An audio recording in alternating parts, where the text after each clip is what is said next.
Hello students, how are you? Welcome to my YouTube channel study material Sushma Rao. आज हम lasers की study करेंगे। इस वीडियो में आज हम लेज़र होता क्या है, ये कैसे ऑर्डिनरी लाइट से डिफरेंट होता है और लेज़र की प्रॉपर्टीज़ क्या क्या हैं और लेज़र के बेसिक्स के बारे में पढ़ेंगे। फर्स्टली लेज़र है वो 20th सेंचुरी की सबसे मोस्ट इम्पोर्टेंट निम्नियस में से एक था। लेज़र है वो एक ऐसी डिवाइस है जो हमें highly monochromatic, unidirectional, highly coherent, highly beam of light देता है। अब हम लेज़र की फुल फॉर्म के बारे में डिस्कस करते हैं। लेज़र, एल से लाइट, ए से एम्प्लीफिकेशन ड्यू टू, एस से स्टिमुलेटेड, ई से एमिशन ऑफ, आर से रेडिएशन। जो लेज़र लाइट होती है वो एक स्पेशल लाइट होती है जो नेचर में एग्जिस्ट नहीं करती। ये डिवाइस से प्रोड्यूस होती है और वो लेज़र डिवाइस से प्रोड्यूस होती है। फिर नेक्स्ट पॉइंट आता है, जो लेज़र लाइट है वो डिफरेंट होती है ऑर्डिनरी लाइट से। ये मेनली लेज़र लाइट है, ये मेनली 4 प्रॉपर्टीज़ को फॉलो करती है। फर्स्ट होता है monochromatic, second is coherent and third is directionality, fourth is high intensity. Laser light होती है वो मोनोक्रोमेटिक होती है। जो मोनोक्रोमेटिक लेज़र जो हमें देते हैं वो एक सिंगल फ्रीक्वेंसी और सिंगल वेवलेंथ वाली लाइट एमिट करके देती है, जबकि ऑर्डिनरी जो सोर्स होता है उसमें बहुत सारी वेवलेंथ, बहुत सारी लाइट्स, फ्रीक्वेंसीज देते हैं। जैसे ट्यूब लाइट है वो हमें वाइट कलर की लाइट देता है, उसमें बहुत सी फ्रीक्वेंसीज होती है, बहुत सी वेवलेंथ होती है। जबकि मोनोक्रोमेटिक है वो एक पर्टिकुलर वेवलेंथ और पर्टिकुलर फ्रीक्वेंसी ही देगा, इसलिए लेज़र लाइट है वो मोनोक्रोमेटिक की प्रॉपर्टी को शो करता है। फर्स्ट एंड सेकंड प्रॉपर्टी है कोहेरेंट। जो लेज़र लाइट है वो कोहेरेंट प्रॉपर्टी को शो करता है, क्योंकि जो वो हाईली कोहेरेंट होते हैं और ये स्पेशल और टेम्परल दोनों प्रकार के कोहेरेंट को बहुत अच्छे से शो करती हैं। कोहेरेंसी क्यों होती है? क्योंकि जो लेज़र लाइट के अंदर जो फोटोन्स होते हैं उनके बीच में डेफिनेट कोरिलेशन होते हैं और सारे फोटोन एक पर्टिकुलर डायरेक्शन में ट्रेवल करते हैं, ठीक है। जबकि ऑर्डिनरी लाइट में क्या होते हैं, वो फोटोन है वो अलग अलग डायरेक्शंस में ट्रेवल करते हैं और अलग अलग डायरेक्शन में ट्रेवल करते हैं तो उनके बीच में डिफरेंट कोरिलेशन नहीं रहता। यही कारण है कि जो लेज़र लाइट है वो कोहेरेंट की प्रॉपर्टी को फॉलो करती है। एंड थर्ड प्रॉपर्टी आती है डायरेक्शनलिटी। ऑर्डिनरी जो लाइट होती है हमारी वो हर डायरेक्शन में लाइट बीम को एमिट करती है, जिस कारण उसमें डायरेक्शन की वो प्रॉपर्टी को फॉलो नहीं करती। ये हर डायरेक्शन में शो करेगी, जबकि इसकी एक पर्टिकुलर डायरेक्शन होती है लेज़र लाइट में, तो लेज़र लाइट है वो डायरेक्शनलिटी प्रॉपर्टी को शो करेगा। लास्ट प्रॉपर्टी होती है हाई इंटेंसिटी। लेज़र लाइट होती है वो हाई इंटेंसिटी होती है। लेज़र लाइट है वो यूनी डायरेक्शनल होते हैं, वो केवल सिंगल डायरेक्शन में ही ट्रेवल करती है। अब हम लेज़र के यूजेस के बारे में डिस्कस करेंगे। लेज़र का यूज़ कहाँ कहाँ होता है? हेल्थ केयर सेंटर में होता है, जिसमें अनवांटेड जो हेयर होते हैं उनको रिमूवल करने के लिए, टैटूज़ को रिमूवल करने के लिए लेज़र का यूज करते हैं।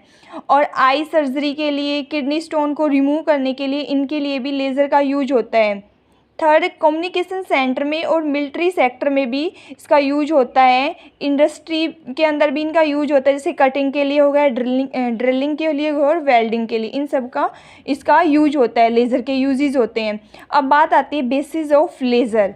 ये मेनली 3 टाइप्स के होते हैं। एक होता है stimulated absorption and spontaneous emission. Stimulated emission होता है, ये लेज़र का प्रिंसिपल होता है। सबसे पहले हम डिस्कस करते हैं स्टिमुलेटेड एब्जॉर्प्शन के बारे में। जैसे मैंने मान लिया मेरे पास कोई भी 2 स्टेट्स हैं, एनर्जी स्टेट्स हैं। एनर्जी स्टेट ये है ग्राउंड स्टेट एनर्जी E1, ये एक्साइटेड स्टेट एनर्जी E2।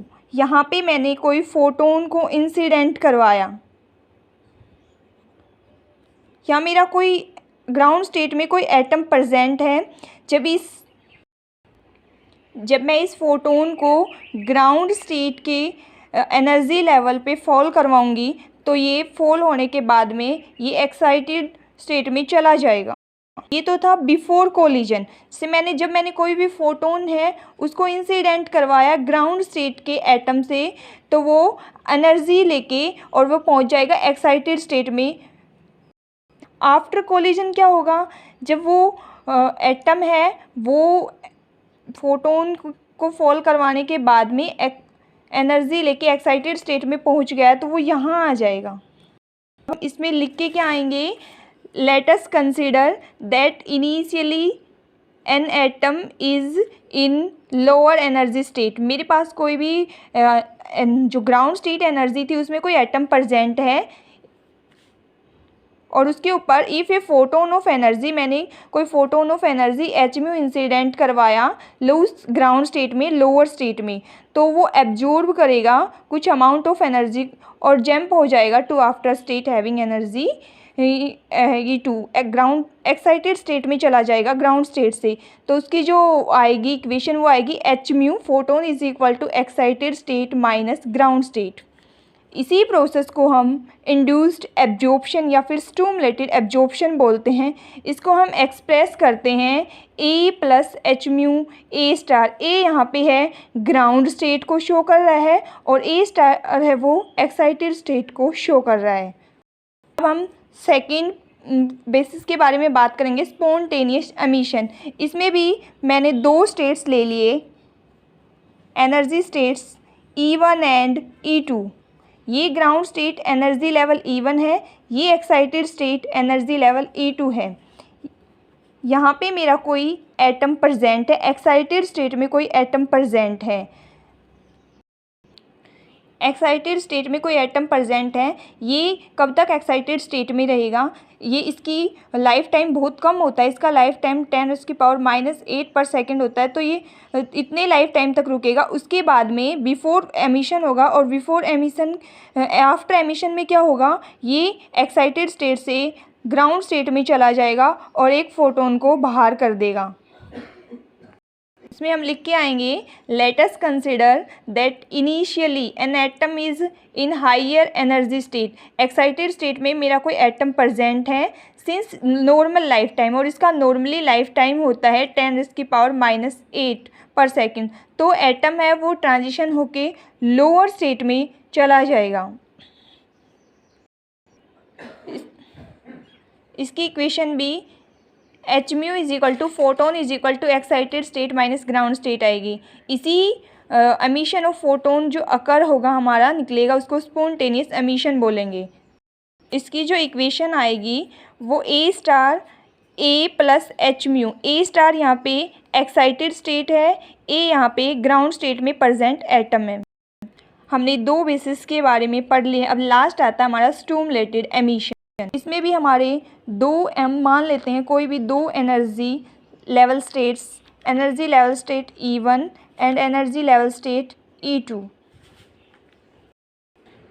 इसमें एक्साइटेड स्टेट के अंदर कोई एटम प्रेजेंट है और यहाँ पे फोटोन है। फोटोन को जब मैं यहाँ पे एक्साइटेड स्टेट में फॉल करवाऊँगी तो बिफोर एमिशन तो ये यहाँ पे प्रेजेंट है, लेकिन जब इसको यहाँ फॉल करवाएंगे तो आफ्टर एमिशन क्या आएगा, एक तो ऑलरेडी इसकी लाइफ टाइम कम होती है 10⁻⁸ हमने पढ़ा था अभी स्पॉन्टेनियस एमिशन के अंदर। तो ये ग्राउंड स्टेट में आएगा और एक साथ में फोटोन को और रिलीज़ करेगा। एक फोटोन तो ऑलरेडी रिलीज़ था हमारा, दूसरा फोटोन और रिलीज़ हो जाए। इसी प्रोसेस को हम स्टिमुलेटेड एमिशन बोलेंगे। इसमें हम लिख के आएंगे एज सजेस्टेड। हमें बताया था आइंस्टीन ने 1917 में कि जो एटम एक्साइटेड स्टेट में है ऑलरेडी, उसको हम लोअर ग्राउंड स्टेट के अंदर लेके आएंगे ट्रांजिशन करके। जब हम किसी भी फोटोन एच म्यू को फॉल करवाएंगे एक्साइटेड पे, एक तो ये ऑलरेडी इसका लाइफ टाइम कम है और दूसरा हम इस पर फॉल करवाएंगे तो हमारा सेकंड फोटोन है वो एक फ़ोटोन और रिलीज़ हो जाएगा।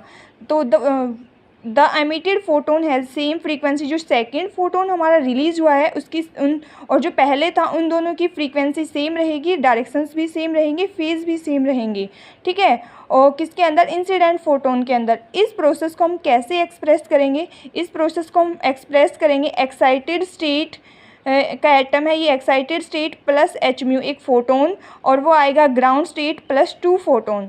So thank you watching my video.